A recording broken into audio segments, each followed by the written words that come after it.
Salut, c'est Urbain, j'ai 3 passions dans la vie, le Saint-Nectaire, l'ASM et faire des vidéos. Et aujourd'hui je vais vous en faire une avec mon pote Niala qui fait partie du top 3 de mes chauves préférés après Zizou et Britney Spears. Si cette vidéo vous a plu, n'hésitez pas à la partager, à mettre un petit pouce bleu qui fait plaisir et à vous abonner à la chaîne. Aujourd'hui, on va parler du français. Le français c'est beau, mais le français c'est aussi relou. C'est le même problème qu'on a avec les gens beaux en fait. Ils savent qu'on va pas les quitter, donc ils se permettent d'être insupportables. Voici donc le top 5 des trucs compliqués et insupportables dans la langue française. Allez, on est parti. Numéro 5, les mots qui changent de genre. Un même mot peut être à la fois masculin et féminin en fonction du genre qu'on lui donne. Le sens peut être différent. Par exemple, une nocturne est une petite sauterie organisée en soirée, tandis qu'un nocturne est une pièce de musique. Les deux sont relous. Puis il y a après-midi qui peut se mettre à la fois au masculin et au féminin. Là carrément, bah tu décides. Il y a aussi le cas de amour, orgue, délices qui eux deviennent miraculeusement féminins quand on les met au pluriel. Le jour où on fera 7 leçons de français aux extraterrestres, j'irai plutôt m'enfiler un demi Saint-Nectaire. Numéro 4, l'emploi du subjonctif.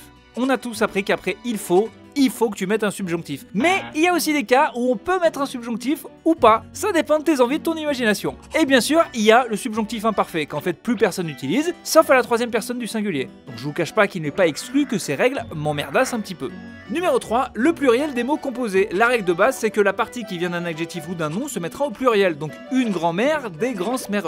En revanche, tout ce qui vient d'un verbe ou d'un adverbe ne prend pas de S. Donc des tire-bouchons. Là où ça se corse, c'est que si le nom est généralement admis comme étant singulier, il ne prend pas de S. Voilà pourquoi un porte-monnaie, des porte-monnaies. Donc, j'ai tiré les porte-monnaies de ces grands-smères pour m'acheter des tire-bouchons.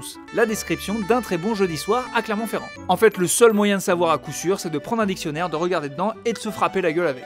Numéro 2, les lettres muettes. C'est la plus grande célébrité de l'orthographe française. Elle est partout, on n'y échappe pas et on ne l'entend pas. Certains mots comme puis ont même 2 lettres qui se prononcent pas à la fin parce que pourquoi pas. Et on est même allé encore plus loin avec le verbe créer dont le participe passé accordé au féminin prend une triplette de E. Donc prononcé normalement on devrait dire créer Voilà, ça n'a pas de sens. Numéro 1, l'accord du participe passé avec les verbes pronominaux. Alors normalement avec être on accorde toujours au sujet, mais comme ce serait trop simple, on a inventé les verbes pronominaux. Exemple dans la phrase elle s'est lavé les mains, on n'accorde pas laver parce que le COD est après et donc on fait comme si c'était le verbe avoir, alors que c'est le verbe être. Donc si on simplifie les pronominaux, c'est un truc qui utilise le mot être mais qui s'en sert comme avoir. Et là encore on simplifie parce qu'il y a des tas d'autres exceptions dont on va pas parler pour la simple et bonne raison qu'elles donnent envie de sombrer dans l'alcoolisme le plus total. Voilà, big up à Yann, un ancien rédacteur de chez Topito qui avait écrit ce top à la base. Big up à Jean-Claude Van Damme parce que je fais ce que je veux. Et vu que j'ai déjà fait la pub pour le partage au début, bah là j'ai plus rien à dire. Du coup bah, je vous laisse avec un très bel essai d'Aurélien Rougerie.